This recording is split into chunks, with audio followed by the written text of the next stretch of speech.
Salut à tous, c'est Nico du Ciné Show et aujourd'hui on se retrouve pour l'affrontement le plus titanesque de l'année 2021. C'est parti pour Godzilla vs Kong.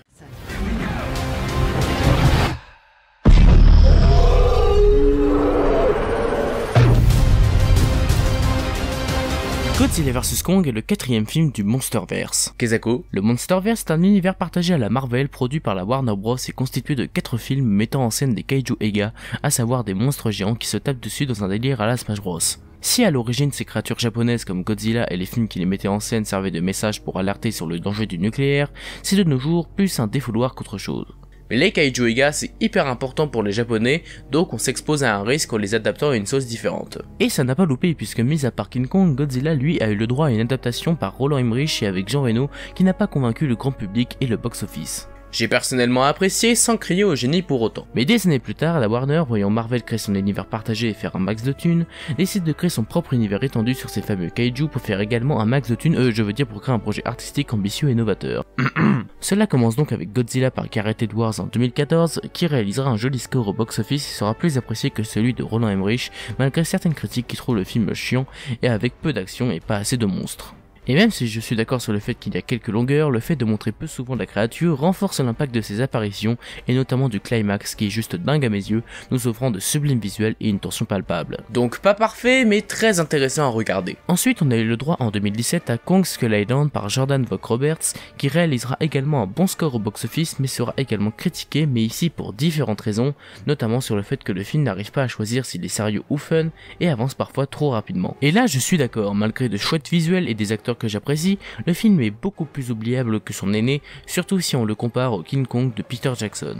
Et enfin en 2019 sorti Godzilla Kings of the Monsters réalisé par Michael Dougherty et avec Millie Bobby Brown et le film déçu au box-office et chez les critiques qui trouvaient le film vide et sans réel intérêt à part ses visuels. Et là je suis à moitié d'accord. Le film est très divertissant et je n'ai vraiment pas vu le temps passer, mais il est vrai que le scénario est assez vide même s'il propose quelques idées intéressantes. Ce ne sera pas toujours le cas. Vous l'aurez compris, j'aime beaucoup le Monsterverse, chaque film me divertit et certains sont même à mes yeux d'excellents films, mais je reconnais bien sûr que l'ensemble reste assez basique. J'attendais donc la suite avec impatience, nous promettant l'affrontement de l'année, à savoir Godzilla vs Kong.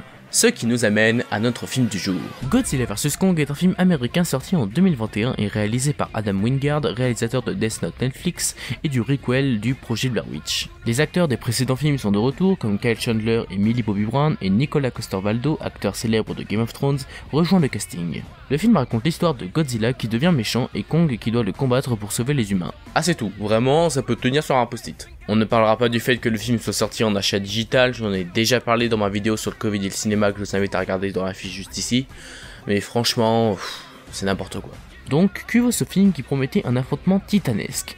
Et bah, je le trouve plutôt moyen. Il y a des qualités, mais il y a tout de même beaucoup de défauts que nous allons aborder après avoir été un peu gentils. Les combats entre Godzilla et Kong sont cool. Encore heureux. La mise en scène d'Adam Wingard n'a aucun éclair de génie, mais se montre tout de même efficace, nous savons même quelques plans franchement beaux, mais pas aussi beaux que les deux premiers Godzilla. J'apprécie d'ailleurs beaucoup les différents lieux où se passent les scènes d'action qui sont tous variés et intéressants en termes de décor, même si celui de Tokyo semble un peu pompé sur celui de Pacific Rim. Le climax est d'ailleurs très cool, nous montrant un antagoniste surprenant et qui fonctionne plutôt bien à mon sens. Les acteurs tout comme la musique sont comme la mise en scène, à savoir bons sans plus, mais efficaces. Mais le film a un immense défaut qui va paraître évident pour certains, son scénario. Mon dieu, c'est l'un des scénarios les plus inintéressants, basiques et chiants que j'ai vu de ma vie. Cela peut paraître paradoxal, mais je me suis ennuyé devant une bonne partie du film, et c'est étrange pour un film qui dure 1h45 avec 40 minutes de baston, contrairement à une durée basique de 2 heures et quelques. Mais vu comment les enjeux ne sont pas clairs, les personnages inintéressants, surtout les anciens personnages qui ne servent quasiment à rien et prennent une bonne demi-heure au récit, et comment le scénario part dans tous les sens sans réelle cohérence,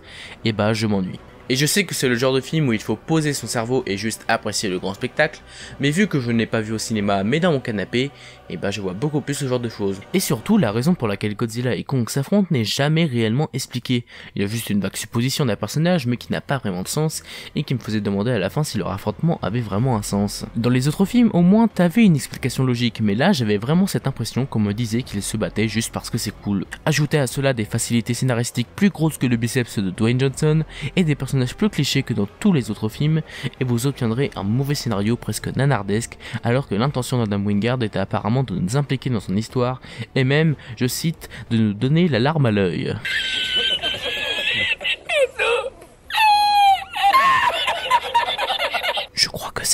Donc au final, que penser de Godzilla vs Kong? Ce n'est pas un mauvais film, car je ne peux pas dire que je n'ai pas passé un bon moment à voir un combat aussi jouissif. Mais au final, le film est beaucoup trop oubliable. À cause de son scénario inintéressant au possible, le film fait limite penser à un épisode filler, c'est-à-dire un film qui existe juste pour faire du remplissage avant un autre film, alors que c'était censé être l'apogée du Monsterverse, et ça, c'est vraiment dommage. C'est donc une légère déception pour ma part. Merci à vous d'avoir regardé cette vidéo, j'espère qu'elle vous a plu, si c'est le cas n'hésitez pas à vous abonner, à liker et à partager la vidéo. On se retrouve bientôt pour la critique de Falcon and the Winter Soldier, mais en attendant, c'était Nico du Ciné Show, à bientôt.